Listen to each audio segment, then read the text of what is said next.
अस्सलाम वालेकुम। तो आज हम गोल्ड की ट्रेड का रिव्यू करेंगे कि आज गोल्ड में बाइंग अपॉर्चुनिटी हम किस तरीके से कैच कर सकते थे। तो गोल्ड हम हिस्टोरिकली देखते हैं, यहाँ से बुलिश था, फिर गोल्ड ने रिट्रेसमेंट किया, रिवर्सल लिया, फिर गोल्ड ने बुलिश आने की कोशिश की, फिर गोल्ड नीचे आया और इस फेयरवैल्यू गैप से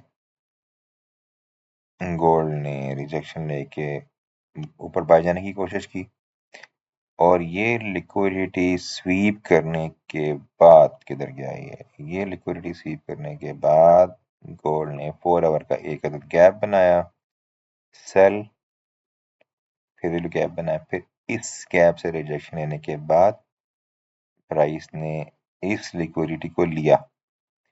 इस लिक्विडिटी को लेने के बाद आई वॉज एक्सपेक्टिंग कि गोल्ड का जो नेक्स्ट टारगेट होगा वो ये फेयर वैल्यू गैप होगा, लेकिन गोल्ड इस फेयर वैल्यू गैप तक नहीं आया, बल्कि गोल्ड ने इस लिक्विडिटी को स्वीप करने के बाद फिर इसी लिक्विडिटी से सपोर्ट लेने के बाद 4 आवर में एक अदद बुलिश फेयर वैल्यू गैप बनाया और इस गैप को जब प्राइस ने बनाया है तो अब हम एक्सपेक्ट कर रहे थे कि प्राइस जो है वो बुलिश जा सकती है।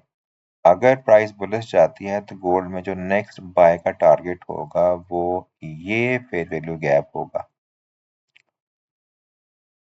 और उसके बाद जो नेक्स्ट टारगेट होगा वो ये स्विंग हाई होगा। फिर जो नेक्स्ट टारगेट होगा वो ये स्विंग हाई होगा। नेक्स्ट टारगेट हमारा ये स्विंग हाई और अल्टीमेट हमारा जो टारगेट होगा वो ये जो है वो हाई होगा।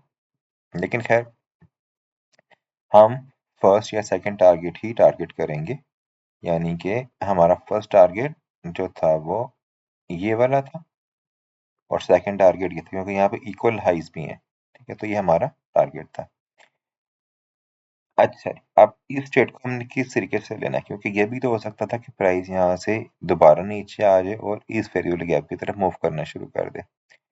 तो उसके लिए हम ये करेंगे, लो टाइम फ्रेम में जाएंगे और वहां जाके वेट करेंगे क्या होता है। तो इसको हम यहाँ से कर देते हैं रिप्ले मोड में गायब। जो दूर के टारगेट्स हैं इनको हम डिलीट कर देते हैं, बस हमारे जो नेक्स्ट टारगेट है उसको हम 1 2 को लगा के रखेंगे। ठीक है जी। तो अब हम जाएंगे 1 घंटे में। 4 आवर से छोटा टाइम फ्रेम है, 1 घंटे का टाइम फ्रेम। तो 1 घंटे का टाइम फ्रेम पे अगर जाके देखें तो प्राइस ने यहाँ से रिजेक्शन ली है। रिजेक्शन लेने के बाद इसने प्राइस ने यहाँ पे एक अदद बेरिश फेयर वैल्यू गैप भी बनाया, जो कि प्राइस को फर्दर रिजेक्ट भी कर सकता है। यहाँ पे एक अदद स्विंग हाई भी मौजूद है, ये प्राइस को सपोर्ट कर सकता है। उसके नीचे 4 आवर का ये बुलिश फेयर वैल्यू गैप है, ये प्राइस को सपोर्ट कर सकता है और ये जो है एक अदद लेवल, ये भी प्राइस को सपोर्ट कर सकता है। तो लेट्स सी प्राइस ने क्या किया। अगर प्राइस इस फेयर वैल्यू गैप के ऊपर जाके क्लोज करती है तो there is a chance price bullish हो सकती है। तो अब हम इसको प्ले करते हैं। हमने जब इसको प्ले किया तो देखें प्राइस ने इस 1 घंटे के गैप से रिजेक्शन ली है। तो अब ये लेवल हमारे लिए इंपॉर्टेंट हो गया। नीचे से अब ये गैप ने इसको रिजेक्ट किया और नीचे से ये जो है ये इसको भी प्राइस को रिजेक्ट कर रहा है, ये जो स्विंग हाइस हैं लास्ट। अब हमें चाहिए कि प्राइस इस गैप से ऊपर जाके क्लोजिंग दे तो हम बाय करेंगे वहां तक के लिए। देखें प्राइस ने अगेन नीचे की तरफ आने की कोशिश की, लेकिन अब ये जो दूसरा स्विंग हाई था ये प्राइस को यहाँ से रिजेक्ट करने की कोशिश कर रहा है। तो हम ये भी कर सकते हैं, 15 मिनट पे जाएं और वहां पे प्राइस के बिहेवियर को क्लोजली ऑब्जर्व करें। तो 15 मिनट पे प्राइस जो है वो नीचे की तरफ आ रही है, यानी 15 मिनट हमारा स्ट्रक्चर बेरिश है। ना सिर्फ बेरिश है बल्कि ये गैप रिस्पेक्ट भी हो रहा है। ये गैप रिस्पेक्ट हुआ है और उसके बाद प्राइस ने इस लो को आके यहाँ पे स्वीप कर लिया। तो अब आगे देखते हैं। प्राइस ने यहाँ से बुलिश कैंडल बनाई है और प्राइस ने इस हाई को स्वीप कर लिया। अगर ये क्लोजिंग होती तो इसका मतलब था प्राइस यहाँ से बाय जा सकती है। तो हम नेक्स्ट कैंडल का वेट करेंगे। नेक्स्ट कैंडल ने रिजेक्शन ली है, लेकिन प्राइस ने इस तरफ एक अदद बुलिश फेयर वैल्यू गैप बना दिया। अब 1 घंटे का जो सेल का फेयर वैल्यू गैप है, वो ये बेरिश फेयर वैल्यू गैप है, वो प्राइस को सेल करने की कोशिश कर रहा है। और 15 मिनट का जो ये गैप है, यानी पहले 4 आवर के गैप से प्राइस ने रिजेक्ट होकर 15 मिनट का बुलिश गैप बनाया, ये प्राइस को ऊपर ले जाने की कोशिश कर रहा है। जो फेल होगा उस तरफ हम अपनी ट्रेड ले लेंगे। तो क्योंकि हमारा बाइस बुलिश है, तो अगर ये बाय में ये फेल होता है गैप, हम सिर्फ बाय करेंगे।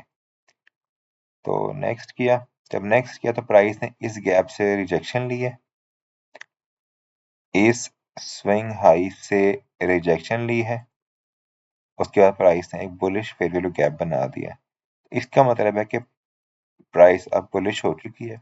अब हम इसको इस कैंडल क्लोजिंग पे बाय करेंगे, इसी कैंडल के नीचे स्टॉप लॉस लगाएंगे, और हमारा जो टारगेट है वो हम पहले ही डिफाइन कर चुके हैं। पहला टारगेट हमारा ये है जो कि 3.63 आवर की ट्रेड बनती है। आप पार्शियल क्लोजिंग यहाँ पे कर सकते हैं। और सेकंड टारगेट जो है वो ये बनता है 5001 का लेवल। तो ये 6 आवर की ट्रेड इस तरीके से बनती है। तो इस तरीके से हम ट्रेड ले सकते थे। इसको प्ले करते हैं और देखते हैं हमारा टारगेट कैसे हिट होता है।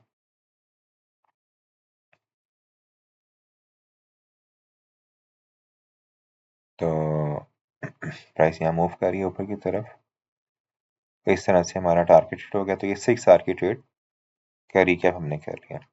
Thank you very much.